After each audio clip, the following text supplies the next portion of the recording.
La plupart des gens, à 95%, disent non, ça me dit rien. Je dis celui qui a fait La Mouche. Là, ils font « Ah ouais, c'était malade ça, ah ouais, c'était fou. »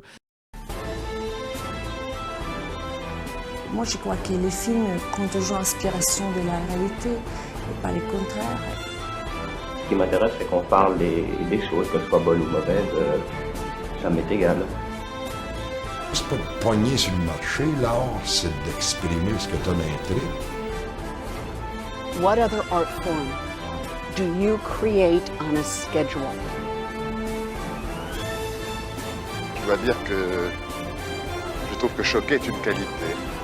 I think it's interesting for an audience to get lost in a different world. We need to know how ideas and emotions are expressed through a visual form.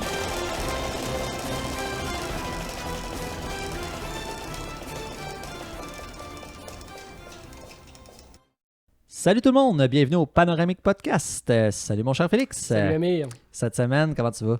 Ah, j'avais numéro 1 cette semaine, et toi? Ben très bien aussi. Là, on va parler d'un grand cinéaste canadien qu'on a eu la chance de rencontrer, puis que vraiment, ça a été toute une expérience pour nous. Mm-hmm. Et puis, oui, à l'époque où on avait fait notre documentaire ouais. L'inquiétante absence, qu'on avait sorti en 2019. Ouais. On se fait un petit peu d'autopromotion en même temps. Il n'y a pas de mal à ça. Bon, hein? C'est bien correct. Qu'est-ce qu'il y a de mal? Disponible sur Crave. Il n'y a pas de mal à se faire de la pub. Non. Anyway, c'est notre podcast, fait que si vous n'êtes pas content. Puis le DVD existe aussi. Vous pouvez l'acheter. On dit ça de même. On dit ça de même, oui, sur la boutique d'Horreur Québec. Ouais, ou au marché Opus Saint-Michel chez Film Fanatique. Fait qu'on dit ça de même. Nous autres, c'est... Voilà, en passant. Vous là, en faites, qu'est-ce que vous en faites, là? Ben oui.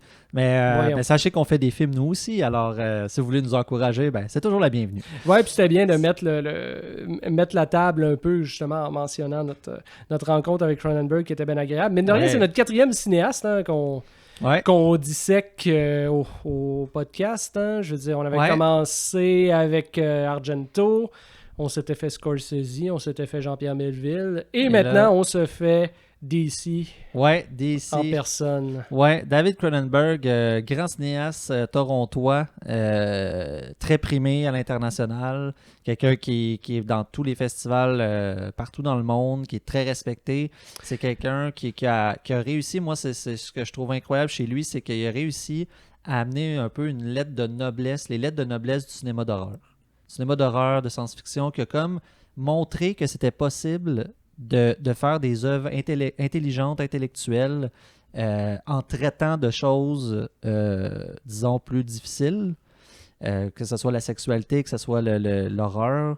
Puis, disons, ce qui représente les deux mots, à mon avis, qui représentent le cinéma de David Cronenberg, c'est le body horror. Hein? C'est le roi du body horror. Oui, on va sûrement avoir l'occasion d'y revenir tout à l'heure, mais je veux surenchérir en fait sur qu'est-ce que tu amènes, parce que dans les dernières années, c'est devenu un peu courant que là, tout d'un coup, le cinéma d'horreur ou le cinéma dit de genre est célébré, ce qui n'était pas le cas avant. Mais tu sais, on a Titane qui gagne la Palme d'Or, on a Del Toro qui a eu des Oscars. Ici, au Québec, Robin Aubert avec Les Affamés qui avait gagné le prix du Gala Québec Cinéma. Puis c'est comme ça un peu partout, dans un peu tous les festivals. Tout d'un coup, on se convertit au cinéma de genre. Puis les cinémathèques un peu partout organisent des rétrospectives de cinéastes. Il y a des livres qui sont publiés, des colloques. Bref, on voit que ça mousse beaucoup dans les dernières années. Puis tout d'un coup, il y a une reconnaissance vis-à-vis de genre qui était totalement méprisé.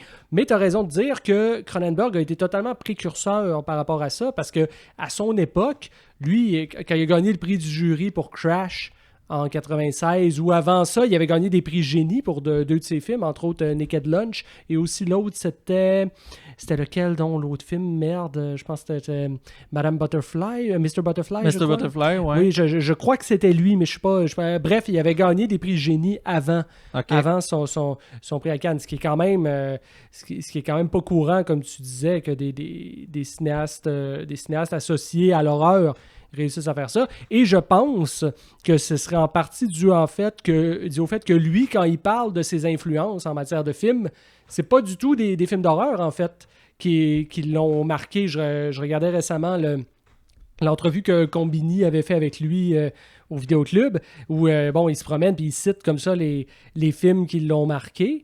Et puis, les films dont il parle, c'est les films de Fellini, c'est les films de Bergman, c'est les films des frères Dardenne. On n'est pas du tout dans du cinéma de genre, là, mais 0-0. Donc, c'est quelqu'un, probablement, parce qu'il aimait énormément le cinéma dit d'auteur, très, très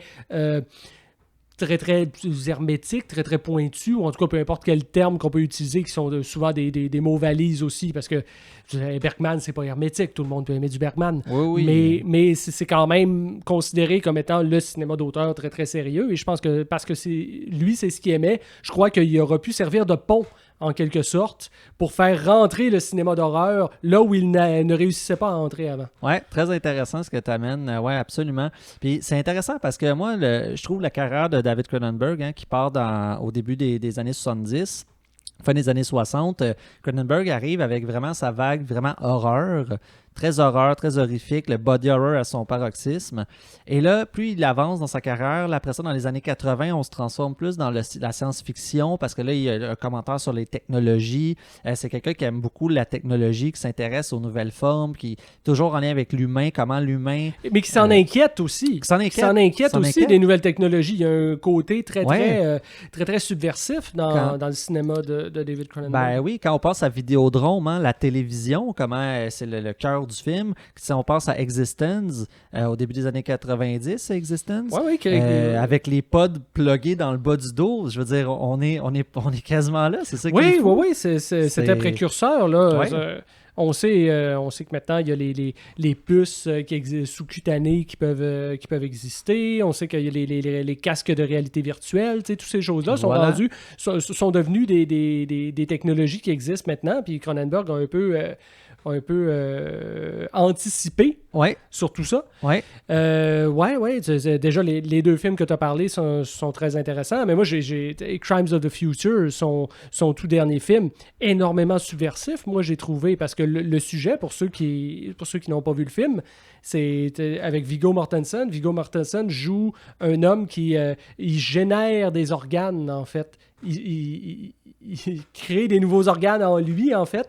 Et lui et sa compagne font des performances artistiques où la performance, c'est justement l'ablation de l'organe en question. Donc déjà, tu te dis, OK, mais c'est quoi ce concept-là? Mais je me suis dit, wow, de sortir ce film-là en 2022, je trouve ça sublime parce qu'on est dans une époque où le corps, tu parlais de body horror tantôt, mais le body horror, pour moi, tant qu'à moi, c'est pas juste de jouer sur les fluides corporels, c'est pas juste de montrer du sang, puis du sperme, puis des affaires comme ça. Si c'était ça, ce serait à la limite putassier comme genre, là. Mais c'est beaucoup plus que ça. Cronenberg parle des problèmes du corps, le problème que le corps pose aujourd'hui. Aujourd'hui, on a toujours peur des corps. On veut plus se toucher parce que ça transmet des maladies. Les corps vieillissent. Mais là, ça fait peser sur les services publics. Il faut payer cher parce que les gens vieillissent. Les corps tombent malades. Comment on utilise le corps aussi pour se promouvoir? Si tu penses à Instagram, les TikTok de ce monde. Tout à fait. L'hypersexualisation. L'hypersexualisation d'un côté, mais versus tout l'autre côté, les problèmes liés au surpoids, liés au diabète, liés je vais finir par trouver le mot, là, mais à l'anorexie, c'est ça va finir par me venir.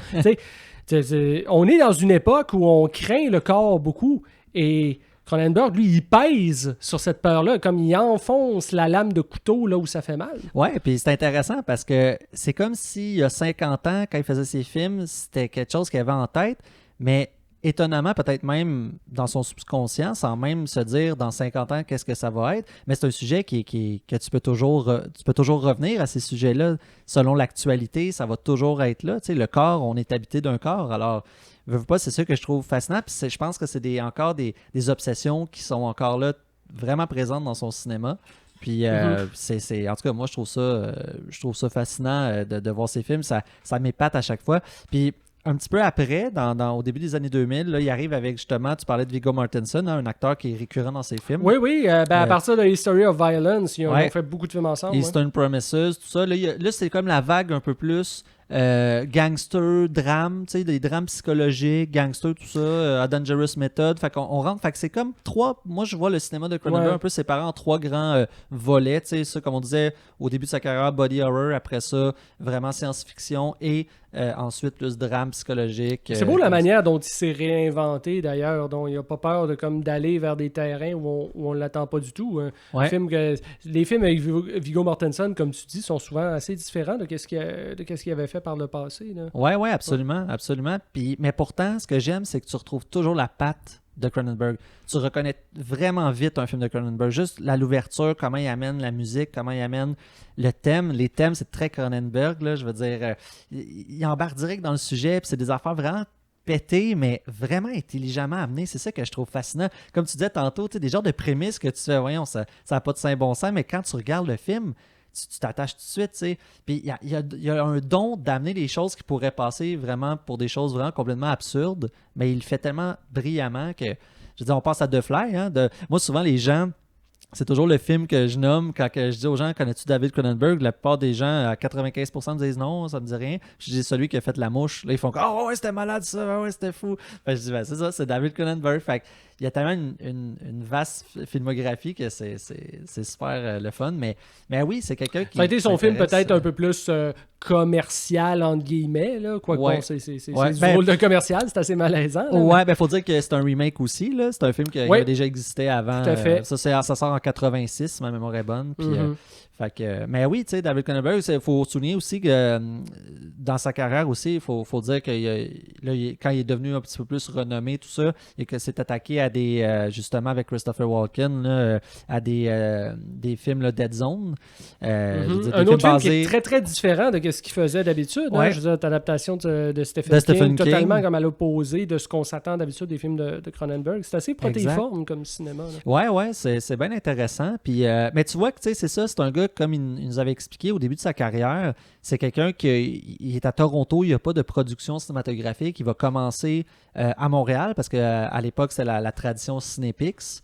Fait qu'il a pu commencer à faire des films avec Cinépix parce que l'ONF, oui, était présente, mais c'était pas vraiment du cinéma de fiction avec du budget. Non, pas tellement. On n'a pas eu cette tradition-là au début. Alors, fait que tout ça, c'est comme... Ça se faisait plus au privé, ce genre de choses-là. Ouais. Parce que oui, il y avait une industrie privée, comme tu mentionnes. Puis il raconte avec Shivers, qui est un de ses premiers films en 1975. Je veux dire, il arrive avec Shivers, il s'en allait le faire à Los Angeles, en Californie. Il s'en allait là-bas. Là. Puis il y a eu de la chance. Après ça, les producteurs de Cinépix ont dit « OK, on va le faire. » Puis let's go. Mais techniquement, ça a toujours été un peu ça, de dire « Bon, je suis un cinéaste canadien qui va faire son cinéma ici, mais...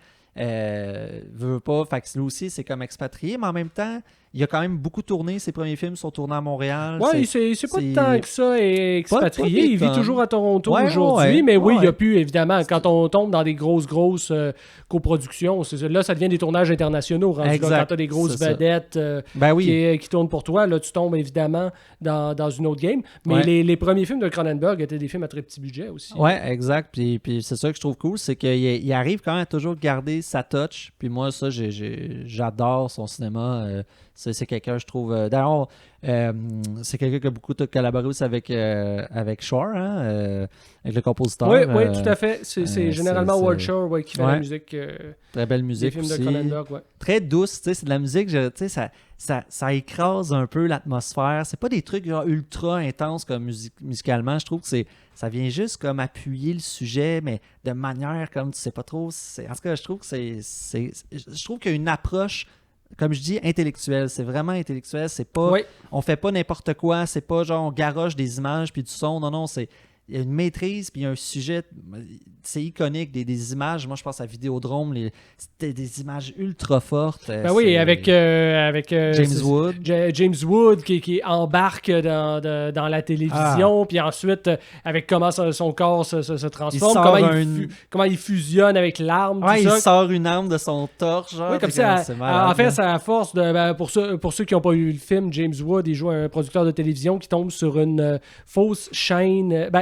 sur une chaîne de télé qui diffuse des images de torture, des images de meurtre, et il devient obsédé par ça. Il se demande si c'est vrai, qui fait ça. Et là, c'est un peu sa descente dans la paranoïa que le film nous relate. Mais c'est comme si, à force de regarder des snuffs, il finissait par devenir un snuff lui-même, en fait. Il finissait par devenir cette espèce d'être mi-homme, mi-machine qui commet des massacres. Je veux dire, le film est vraiment critique sans concession des médias. Là. C'est définitivement un de ses meilleurs films. Ouais. Mais je pense aussi, tu as mentionné Existence tantôt, quel bon flash faire en sorte que parce que bon, Existence, c'est des designers de jeux vidéo, en fait, qui testent un nouveau jeu. Et puis là, plus le film avance, plus ils savent pas s'ils sont dans la réalité virtuelle ou dans le réel. Puis vraiment, la frontière entre les deux est totalement blurrée, mais ils ont leur manette pour jouer, puis leurs manettes sont comme faites en espèce de... C'est carrément des matières organiques. Ouais. Je me suis dit, mais quel trait de génie de se dire, on va faire un film qui parle pas d'intelligence artificielle, mais de réalité virtuelle, donc où les gens basculent dans un monde qui est totalement fictif, totalement virtuel, mais la manière d'y accéder ça passe par un truc qui est un espèce de morceau de chair informe un peu étrange. Je veux dire, quelle bonne idée. Ah, c'est parfait. Ouais, les pods en bas du dos, tu sais, comme si la manette la manette est le prolongement de ton corps. Tu n'échappes pas au corps. Tu n'échappes pas au corps. C'est ça qui te dit. Tu penses que tu t'évades dans du virtuel, mais non. La matière est toujours là et la matière va t'avoir. C'est ça. C'est magique. C'est magique. La morale à tirer de tout ça. Ouais, exactement. Puis d'ailleurs, preuve que c'est un grand homme. Déjà, moi, je trouve en entrevue, il s'exprime tellement bien. Tu comprends super bien qu'est-ce qu'il veut dire. C'est quelqu'un de vraiment posé, d'extrêmement intelligent. Puis c'est quelqu'un qui écrit aussi. Lui, à la base, il ne voulait pas nécessairement devenir cinéaste. Il est devenu cinéaste par des choses qui sont arrivées dans sa vie. Mais techniquement, Cronenberg, lui, il voulait écrire des romans. C'est ce qu'il a fait par la suite. Il a écrit quelques livres aussi. Malheureusement, je ne les ai pas lus. Mais c'est pour dire que c'est quelqu'un qui justement, qui a toujours un côté super psychologique dans son approche, puis il réfléchit beaucoup à ses concepts, puis je pense que c'est ce qui fait la force énorme de son cinéma aussi, tu sais. Pas, fait que... Ah oui. Ben, ça revient à ce qu'on disait au début, c'est très réfléchi comme cinéma, c'est du cinéma intellectuel. Ouais, absolument. Mais pas intellectuel dans le sens le moins péjoratif du terme. Là. Oui, non, je pense que c'est juste quelqu'un qui est capable d'observer le monde dans lequel il vit, puis de l'amener de manière thrillante, justement, avec de l'horreur, avec de la science-fiction, tout ça, mais de le faire de manière que ce soit pas cheap, du gros série B. Tu sais, malgré qu'on pense à Shivers, c'est à quelque part... Shivers, c'est quand même très série B. Assez B, mais intéressant. Ça reste que... Il reste qu'il y a quelque chose dans le sous-texte qui est présent quand même, mais c'est sûr que si ça concerne la forme, évidemment que oui, on est dans de la série B pleinement assumé que, ben oui. Oui, absolument, c'est l'époque. Mais après ça, son cinéma évolue, puis moi, de toute façon, j'aime ses premiers films aussi, qu'on parle de The Brood, Rabid, Shivers, c'est tous des films que j'adore. Là. Tout son cinéma est vraiment pertinent, super intéressant. Bref, grand cinéaste qu'on a au Canada, puis qu'on a eu la chance de le voir tourner au Québec au début de sa carrière, puis parce que Cinépix, c'était la plaque tournante. Fait que ça, c'est intéressant de dire qu'un grand nom comme ça est passé par ici, tu sais, puis qui nous a appris aussi, tu sais, que c'est lié d'amitié avec des cinéastes d'ici, tu sais. Fait que ça aussi, c'est bien intéressant. Mais c'est ça. Ben, c'est quelqu'un qui était très, très, très francophile jusqu'à un certain point. Ouais.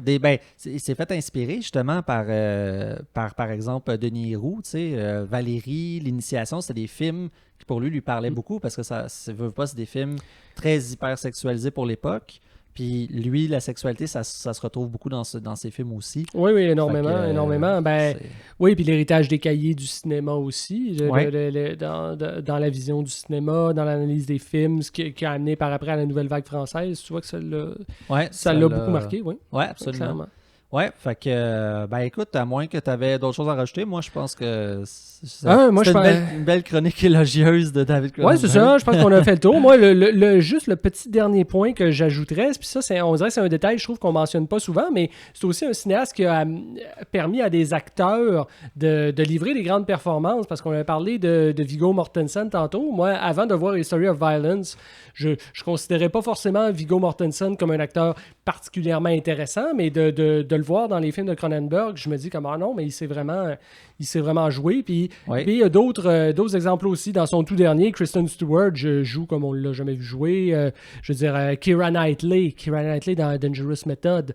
Moi, dans ma tête, Keira Knightley, c'était la jolie fille pour des films hollywoodiens, mais on la voyait pas forcément comme quelqu'un qui est capable d'acter des personnages, entrer dans la peau des personnages. Mais dans Dangerous Method, où justement elle joue une femme qui est en proie à des problèmes psychiatriques puis qui va se retrouver à être soignée par Freud et par Jung, et puis qui va avoir des liaisons avec les deux, tout ça.